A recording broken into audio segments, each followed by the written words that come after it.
ವೀಕ್ಷಕರೆಲ್ಲರಿಗೂ ಶುಕ್ರನ ಮಹಾಗೋಚರ ವಿಶೇಷ ಕಾರ್ಯಕ್ರಮಕ್ಕೆ ಸ್ವಾಗತ. ವೀಕ್ಷಕರೇ, ವೈದಿಕ ಜ್ಯೋತಿಷ್ಯದಲ್ಲಿ ಗುರುವಿನ ನಂತರ ಶುಕ್ರವನ್ನು ಎರಡನೇ ಅತ್ಯಂತ ಮಂಗಳಕರ ಗ್ರಹವೆಂದು ಪರಿಗಣಿಸಲಾಗಿದೆ.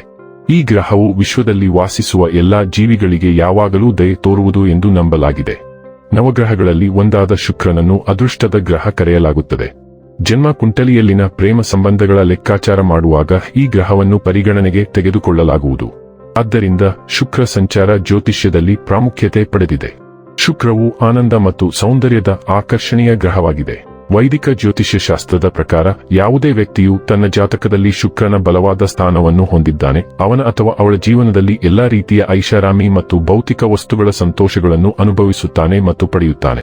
ಆದರೆ ಜಾತಕದಲ್ಲಿ ಶುಕ್ರನ ದುರ್ಬಲ ಸ್ಥಾನವು ಪ್ರೇಮ ಸಂಬಂಧಗಳಲ್ಲಿ ವೈಫಲ್ಯ, ವೈವಾಹಿಕ ಜೀವನದಲ್ಲಿ ಅಪಶ್ರುತಿ, ಕಣ್ಣುಗಳಿಗೆ ಸಂಬಂಧಿಸಿದ ಸಮಸ್ಯೆಗಳನ್ನು ಮಾತ್ರ ನೀಡುತ್ತದೆ.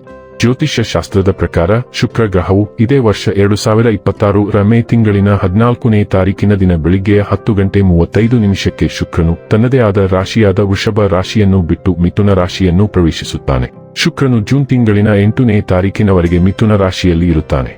ಜ್ಯೋತಿಷ್ಯ ಶಾಸ್ತ್ರದಲ್ಲಿ ಶುಕ್ರ ಗ್ರಹವು ಹಣ, ಐಶ್ವರ್ಯ, ವೈಭವ, ಸಮೃದ್ಧಿ, ಬೌದ್ಧಿಕ ಸುಖವನ್ನು ಕರುಣಿಸುವ ಗ್ರಹ ಎಂದು ಕರೆಯಲಾಗುತ್ತದೆ.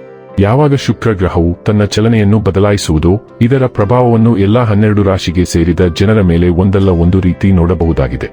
ಶುಕ್ರ ಗ್ರಹವು ಪ್ರತಿ 23 ರಿಂದ 27 ದಿನಗಳಿಗೆ ಒಮ್ಮೆ ತನ್ನ ಸಂಚಾರವನ್ನು ಬದಲಾಯಿಸುವುದು. ಶುಕ್ರನ ಪ್ರತಿಯೊಂದು ಸಂಚಾರವು ಜೀವನದಲ್ಲಿ ಮಹತ್ವಪೂರ್ಣವಾದ ಬದಲಾವಣೆಯನ್ನು ತರುವುದು ಎಂದು ಹೇಳಲಾಗುತ್ತದೆ.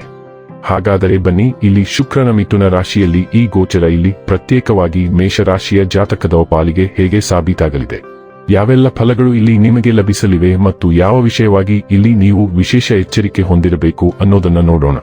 ಎಂದಿನಂತೆ ನಮ್ಮ ವಿನಂತಿ ಎಂದರೆ, ನೀವಿನ್ನೂ ನಮ್ಮ ಚಾನೆಲ್ ಅನ್ನು ಸಬ್ಸ್ಕ್ರೈಬ್ ಮಾಡಿಲ್ಲವೆಂದರೆ ದಯವಿಟ್ಟು ಈಗಲೇ ನಮ್ಮ ಚಾನೆಲ್ ಅನ್ನು ಸಬ್ಸ್ಕ್ರೈಬ್ ಮಾಡಿ. ಹಾಗೆ ನಿರಂತರ ವಿಡಿಯೋ ಅಪ್ಡೇಟ್ಸ್ಗಳಿಗಾಗಿ ತಪ್ಪದೇ ಪಕ್ಕದ ಬೆಲ್ ಐಕಾನ್ ಬಟನ್ ಕೂಡ ಕ್ಲಿಕ್ ಮಾಡಿ. ವಂಶ ಪಾರಂಪರ್ಯ ಜ್ಯೋತಿಷ್ಯರು ನಂಬರ್ 1 ವಶೀಕರಣ ಸ್ಪೆಷಲಿಸ್ಟ್. ವೃತ್ತಿ, ಉದ್ಯೋಗ, ಮದುವೆ, ಹಣಕಾಸಿನ ಸಮಸ್ಯೆ, ವ್ಯಾಪಾರ, ಆರೋಗ್ಯ ಸಮಸ್ಯೆಗಳಿಗೆ ಫೋನಿನ ಮೂಲಕ ಪರಿಹಾರ. ಇಂದೇ ಕರೆ ಮಾಡಿ. ವೀಕ್ಷಕರೇ, ಮೇಷರಾಶಿಗೆ ಸೇರಿದ ಜನರಿಗೆ ಶುಕ್ರನ ಈ ರಾಶಿ ಬದಲಾವಣೆಯಿಂದಾಗಿ ಕೆಲಸದ ಸ್ಥಳದಲ್ಲಿ ಯಶಸ್ಸು ದೊರಕುವುದು. ಹಾಗೆ ಪ್ರತಿಯೊಬ್ಬರೂ ನಿಮ್ಮನ್ನು ಹೊಗಳುವ ಸಂಭವವಿದೆ. ಈ ಅವಧಿಯಲ್ಲಿ ನೀವು ಧೈರ್ಯದಿಂದ ಕೆಲಸವನ್ನು ಮಾಡುವುದು ಉತ್ತಮ. ಈ ಸಂದರ್ಭದಲ್ಲಿ ನಿಮ್ಮ ಧನ, ಸಂಪತ್ತಿನ ಖರ್ಚುಗಳು ಹೆಚ್ಚಾಗಬಹುದು. ಹಾಗೆ ಕೆಲಸ ಮತ್ತು ವ್ಯಾಪಾರಕ್ಕೆ ಸಂಬಂಧಿಸಿದಂತೆ ಮೇಷರಾಶಿಗೆ ಸೇರಿದ ಜನರಿಗೆ ಇದು ಉತ್ತಮ ಸಮಯವಾಗಿರುವುದು. ವೈವಾಹಿಕ ಜೀವನದಲ್ಲಿ ಮಾಧುರ್ಯ ನೆಲೆಸಲಿದೆ. ಜೊತೆಗೆ ಈ ಅವಧಿಯಲ್ಲಿ ನಿಮ್ಮ ಆರೋಗ್ಯ ಉತ್ತಮವಾಗಿರಲಿದೆ. ಹಾಗೆ ಮೇಷರಾಶಿಗೆ ಸೇರಿದ ಜನರು ಈ ಸಂದರ್ಭದಲ್ಲಿ ತಮ್ಮ ಆಹಾರದ ಬಗ್ಗೆ ಹೆಚ್ಚಿನ ಗಮನವನ್ನು ನೀಡುವುದು ಅವಶ್ಯಕ. ಮೇಷರಾಶಿಯವರಿಗೆ ಶುಕ್ರನು 2ನೇ ಮತ್ತು 7ನೇ ಮನೆಗಳನ್ನು ಆಳುತ್ತಾನೆ. ಈ ಸಂಚಾರದ ಸಮಯದಲ್ಲಿ ಶುಕ್ರನು ನಿಮ್ಮ 3ನೇ ಮನೆಗೆ ಪ್ರವೇಶಿಸುತ್ತಾನೆ. 3ನೇ ಮನೆ ಧೈರ್ಯ, ಪ್ರಯತ್ನ, ಸಂವಹನ, ಸ್ನೇಹ ಮತ್ತು ಒಡಹುಟ್ಟಿದವರನ್ನು ಪ್ರತಿನಿಧಿಸುತ್ತದೆ. ಶುಕ್ರನು ಇಲ್ಲಿ ಸಾಗುವುದರಿಂದ ನಿಮ್ಮ ಸಾಮಾಜಿಕ ಜೀವನವು ಹೊಸ ಚೈತನ್ಯವನ್ನು ಪಡೆಯುತ್ತದೆ. ನೀವು ಸ್ನೇಹಿತರೊಂದಿಗೆ ಹೆಚ್ಚಿನ ಸಮಯ ಕಳೆಯಲು, ಕೂಟಗಳಿಗೆ ಹಾಜರಾಗಲು, ಪಾರ್ಟಿಗಳನ್ನು ಆನಂದಿಸಲು ಮತ್ತು ಸಣ್ಣ ಪ್ರವಾಸಗಳಿಗೆ ಹೋಗಲು ಒಲವು ತೋರಬಹುದು. ಒಡಹುಟ್ಟಿದವರೊಂದಿಗಿನ ನಿಮ್ಮ ಬಾಂಧವ್ಯ ಬಲಗೊಳ್ಳುವ ಸಾಧ್ಯತೆಯಿದೆ ಮತ್ತು ಪರಸ್ಪರ ಪ್ರೀತಿ ಹೆಚ್ಚಾಗುತ್ತದೆ. ಈ ಅವಧಿಯು ಪ್ರಣಯ ಸಂಬಂಧಗಳಿಗೆ ಅನುಕೂಲಕರವಾಗಿರುತ್ತದೆ.